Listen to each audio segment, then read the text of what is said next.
Which role do women CXOs occupy the most? Did you say CHRO? You guessed it right. It is CHRO. And you think it's time we change this trend? Hi, and welcome to my Workplace Dynamics podcast. Today, I want to dig a little deeper into the women CXO context. So let's begin with India. How do the numbers stack up for women CXOs? So when I looked around LinkedIn and looked at the top 5 CXO roles in India, these 5 came out. Women CEOs are about 15%. Women CEOs are about 21%. Women CFOs are 16% overall as per LinkedIn. CTO about 11%. And CHROs, from where we started, is 43%. Yes, 43%. So how do we contextualize this compared to some of the global data? So let's go to Fortune 500. And let's start with Fortune 500 CEOs. Today, about 11% of Fortune 500 is led by women CEOs. Now, this trend has not always been like this, but there's been a spike in the last 10 years. Till about 2016, 17, now we had close to about 25 companies led by women among Fortune 500. Today, that number is about 55. So there is a movement at the global level, and we could see that there are about 11% led. Is it significant? Yeah, not really. But then if you look at the growth, yeah, I think it has really doubled in the last few years. Now, let me turn to the most famous topic that we discuss on LinkedIn, GCCs. How do the Indian GCCs stack up in terms of site heads? So we know that there are 2 million people working in GCCs, 1,800 GCCs there. However, there are only 25 women site heads amongst the GCCs. Of course, the trend has changed in the last 3 years where the new GCCs have possibly improvised, but not by much. Out of the 140 greenfield GCCs that have come in, we saw about 6% of them have got women site heads. It's a movement, but still 6%. So still struggling on that front, you would say. And in one of my earlier episodes of GCC episodes that I talked about, we said that it's never a supply issue, maybe something else.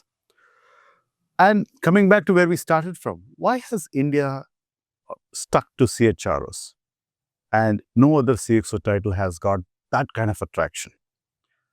Can we look at some other C roles? Let's say CFOs. What do you think about CFOs? Let's look at some data points related to CFOs. If you look at the number of women CFOs on, let's say, NSE companies, the listed companies, it's 2%. 45 women CFOs amongst 2,257 NSE companies. What about the board levels? If you look at the board, today, 14% of finance heads on boards in these NSE companies are women. So it's a movement, but it's only 14%. How about the large companies? As you go towards the larger companies, the percentage of women CFOs reduces. The Nifty 50, only 3 women CFOs. Among the top 100 BSE companies, only 5% of women hold CFO roles. So a lot of work to be done. And if you go to unicorns, only 4% of unicorns have women CFOs. So the numbers are stacked against them. Why?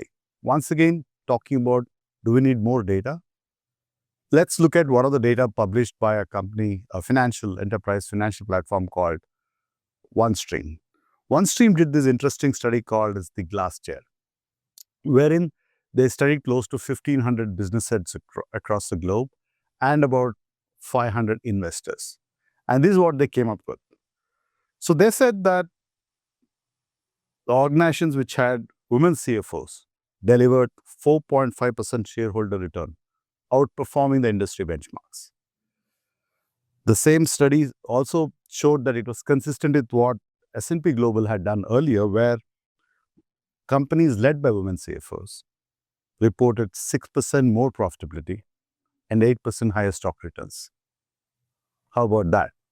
Not only that, the OneStream study also pointed out that underperforming firms have seen a 10% performance shift after appointing a women CFO. 10% performance shift.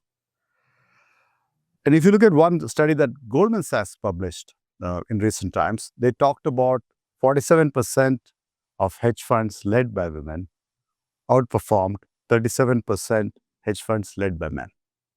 So there's enough data points for us to look at what women bring to the table from a leadership point of view. But is it easy for us to change the trend of what it is now to, let's say, bring it to the level of, let's say, CHROs is today? It's a tough ask. Why?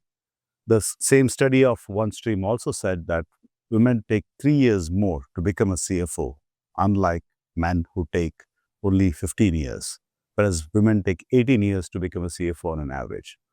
So could we say that that's the starting point where if you are able to accelerate or find more intent to bring women CFOs to the table, we could possibly see a faster turnaround of companies based on the statistics that we talked about earlier. So maybe the starting point is how fast can we accelerate or put more intent into hiring women CFOs. Thank you for tuning into my Workplace Dynamics podcast. See you around again.